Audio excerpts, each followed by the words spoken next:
प्रिय छात्रों नमस्कार। आप सभी का ओम ए टू जेड क्लासेस में स्वागत है। आज हम कक्षा 10 गणित प्रश्नावली 10.2 का प्रश्न संख्या 9 सॉल्व करेंगे।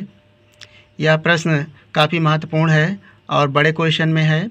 यह 6 नंबर में आएगा, तो इसमें हमें बहुत ही आसान से जो ट्रिक है उसका इस्तेमाल करना है ताकि यह प्रश्न आसानी से सॉल्व हो जाए और अच्छे से समझ में आ जाए। तो हम इसे बहुत शॉर्टकट मेथड से सॉल्व करेंगे ताकि यह पेपर में आप इसे आसानी से सॉल्व कर सकें। प्रश्न संख्या 9 इस तरह है, जो आकृति 10.13 है। यहाँ पर इसमें आकृति बनी हुई है।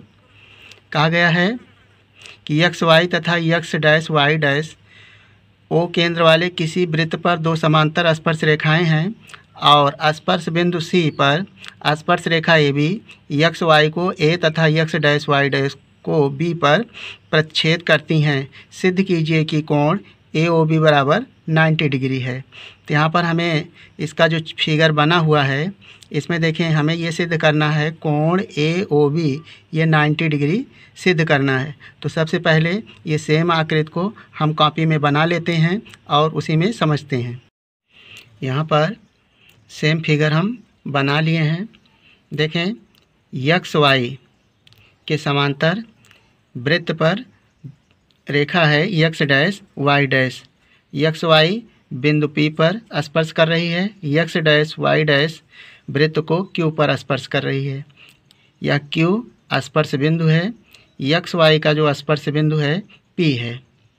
और तीसरी स्पर्श रेखा जो AB है वह वृत्त को C पर स्पर्श करती है और एक्स वाई को A पर तथा एक्स डैश वाई डैश को B पर प्रच्छेद करती है।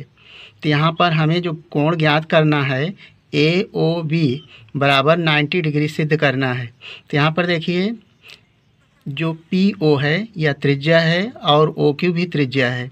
यदि हम ओ से सी को मिला दें तो एक त्रिज्या ये भी प्राप्त होगी और इसकी सहायता से हमें यह त्रिभुज जो बनेगा यानी ए पी ओ और एक त्रिभुज बन जाएगा ए सी ओ। इसकी सहायता से हम इस त्रिभुज को सर्वांगसम सिद्ध करेंगे। उस स्थिति में इसके जो संगत कोण होंगे बराबर होंगे और इसी तरह इसे सबसे पहले हम ओ से सी को मिला लेते हैं। यहाँ ओ से सी को मिला लिया गया। अब देखें ध्यान से, यह बाह्य बिंदु वृत्त का जो बाह्य बिंदु ए है, ए से दो स्पर्श रेखाएं हैं, यानी जो परमेय आपका 10.2 है, बाह्य बिंदु से खींची गई स्पर्श रेखाएं बराबर होती हैं परमेय 10.2 से, यानी PA और AC यह बराबर होगा। यहाँ पर दो त्रिभुज बन रहे हैं। इसमें देखें, जो ये चतुर्भुज देखें PACO, इसमें जो विकर्ण है AO, दो त्रिभुज को हम सर्वांगसम सबसे पहले सिद्ध करेंगे। तो APO और दूसरा है ACO। एक त्रिभुज ये हो गया और दूसरा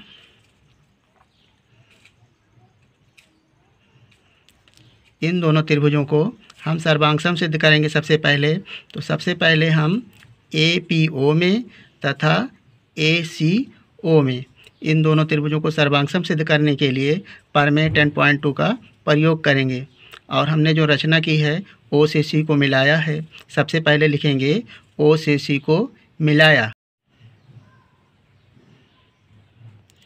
ओ सी को मिलाया।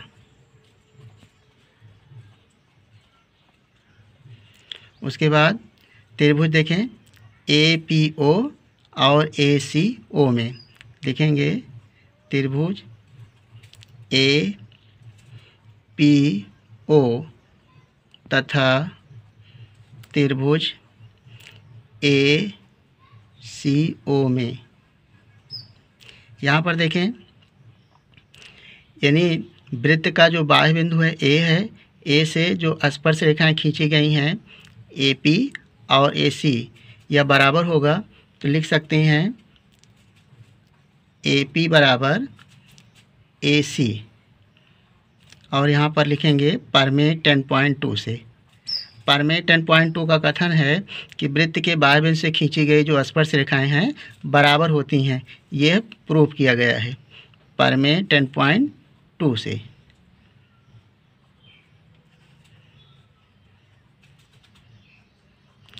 और इसमें देखें OP और OC या एक ही वृत्त की त्रिज्या है इसलिए बराबर होगी, तो लिख सकते हैं OP बराबर OC। तो यहाँ पर लिखेंगे PO बराबर CO और यहाँ पर लिखेंगे, इसका रीजन देंगे त्रिज्याएं। एक ही वृत्त की क्या है त्रिज्याएं हैं तो बराबर होंगी इस तरह। और इसमें जो OA है जो कॉमन बिंदु है यानी कॉमन रेखा OA दोनों वृत्त के लिए है, यह उभयनिष्ठ है, तो OA बराबर लिखेंगे OA और इसे लिखेंगे उभयनिष्ठ। तो इस तरह से त्रिभुज की दोनों त्रिभुजों में तीनों भुजाएं बराबर होने के कारण यह त्रिभुज सर्वांगसम हो गया। तो यहाँ से लिखेंगे अतः त्रिभुज APO बराबर त्रिभुज ACO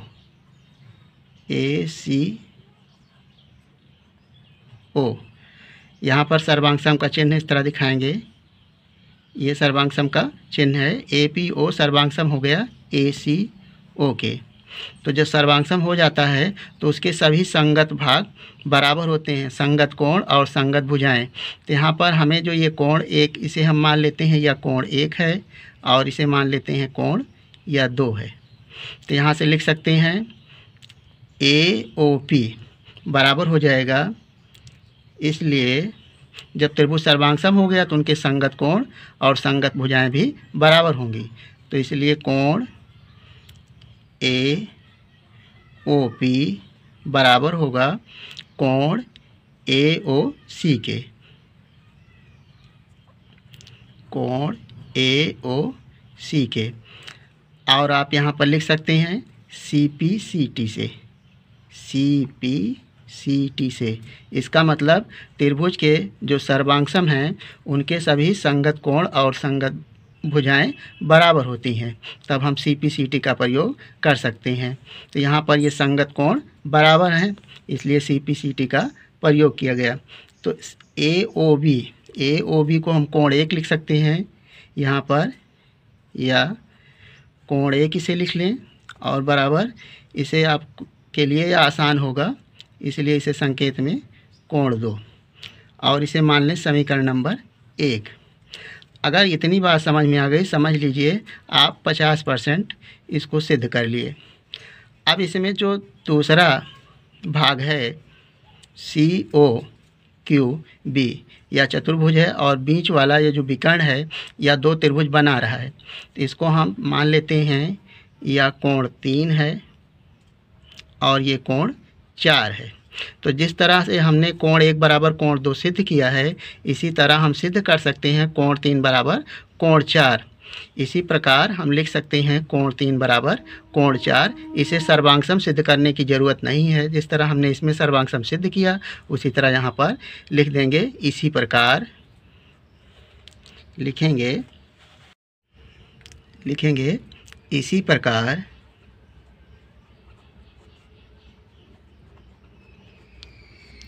इसी प्रकार देखें यहाँ पर लिख सकते हैं BCO, कोण BCO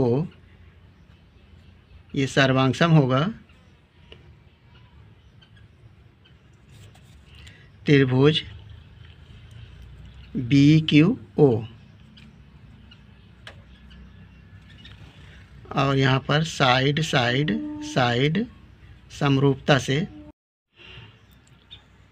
तो इसी प्रकार यह त्रिभुज क्या हुआ, सर्वांगसम के द्वारा इसके साइड जो भुजाएं हैं या बराबर हैं, तो हम लिख सकते हैं कोण 3 बराबर कोण 4। तो यहाँ पर लिखेंगे इसलिए कोण 3 बराबर कोण 4 यह समीकरण नंबर मान लें 2 है। अब यहाँ पर देखें चित्र में, यह जो PQ है यह वृत्त का व्यास है, इसलिए यह एक सरल रेखा है। और यह सरल रेखा है तो इसके एक तरफ के जो कोण हैं सभी क्या होंगे, यानी ऋज कोण के जो सभी कोण होते हैं 180 अंश होते हैं, यानी यह पूरा कोण 180 अंश का होगा। तो यहाँ पर लिखेंगे चूँकि PO वृत्त का व्यास है, इसलिए POQ यानी PQ है, PQ वृत्त का व्यास है, इसलिए POQ एक सरल रेखा है।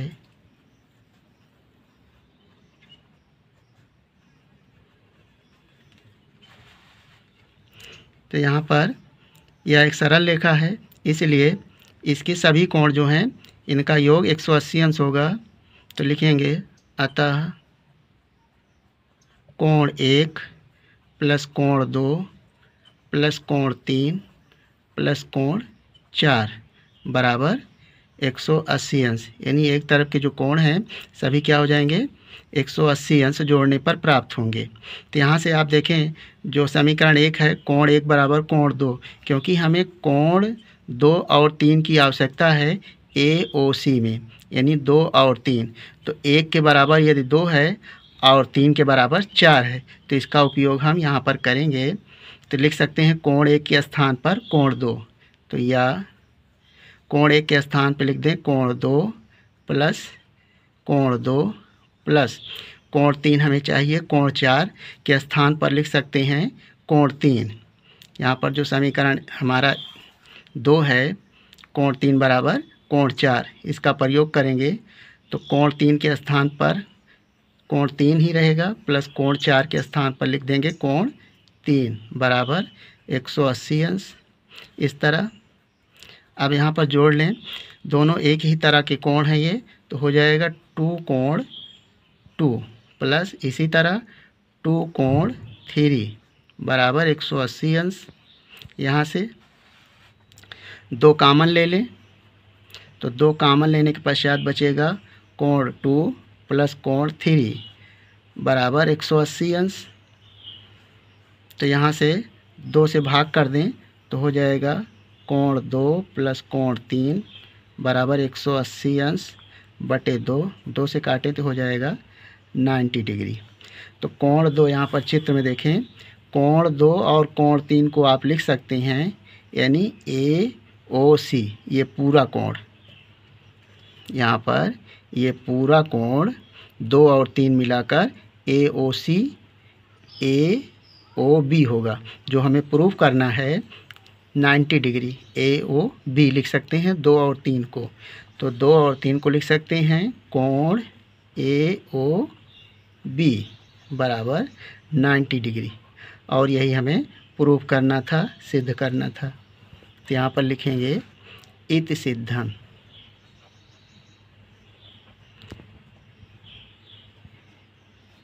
यानी यह प्रश्न थोड़ा सा बड़ा ज़रूर था, लेकिन हमने इसे बहुत छोटे में सॉल्व किया है। दूसरे त्रिभुज को इसी प्रकार शब्द से अधिक टाइम की आपकी बचत होगी और कैलकुलेशन में भी आसानी होगा। तो इस तरह से हमने इस प्रश्न को बहुत ही सरल तरीके से सॉल्व किया गया है। यदि आपको यह वीडियो पसंद आया हो तो वीडियो को लाइक कर लें और चैनल को सब्सक्राइब करके इस वीडियो को अपने दोस्तों के साथ शेयर कर लें। वीडियो देखने के लिए धन्यवाद।